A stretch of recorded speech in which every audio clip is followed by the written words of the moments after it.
Airport पर जब हम जाते हैं, अक्सर मुसाफिरों को देखा है कि वो अपना पासपोर्ट टिकट या तो हाथ में पकड़ते हैं या फिर किसी जेब और बैग में रखा होता है, उसको बार बार चेक करते हैं, क्योंकि कहीं गुम तो नहीं हो गया। सबको पता है कि जहाज में सवार होने तक कई बार ये चेक होगा, पासपोर्ट भी चेक होगा, टिकट भी होगा, और आगे जाके जब बोर्डिंग कार्ड मिल जाएगा तो बोर्डिंग कार्ड भी बार बार चेक होगा।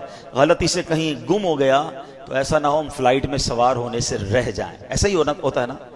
ऐसा ही मामला हमारे ईमान का और अच्छे अमल का है, आमाले सालेहा का है। याद रखें, ये हमारे पासपोर्ट और टिकट हैं जन्नत में जाने के लिए। चेक करते रहें ईमान हाथ में है कि नहीं है। आमाले सालेहा निकल तो नहीं गए, नेकियां खत्म तो नहीं हो गई, बोर्डिंग कार्ड ही नहीं होगा, पासपोर्ट ही नहीं होगा, तो कैसे फ्लाइट में जाएंगे। यूं समझिए कि जन्नत में जाने का जो पासपोर्ट है ना, वो ईमान है। विदाउट ईमान जन्नत में कोई नहीं जाएगा, तो ईमान संभालना है। और फिर ये बोर्डिंग कार्ड क्या है, ये नेकियां हैं, ये अल्लाह की रिजा वाले काम हैं। तो जिंदगी ऐसे गुजारें कि इंशाअल्लाह जब जन्नत का दरवाजा खुले ना और ऐलान हो कि अल्लाह के मकबूल बंदो आ जाओ, तो अल्लाह करे वो वाला बोर्डिंग कार्ड मेरे पास भी हो, वो पासपोर्ट मेरे पास भी हो कि या अल्लाह ईमान वाला भी हूं, तुझे राजी करने वाली जिंदगी भी गुजारी है, और अल्लाह करे कि जन्नत में बिला हिसाब हमें दाखिला नसीब हो जाए।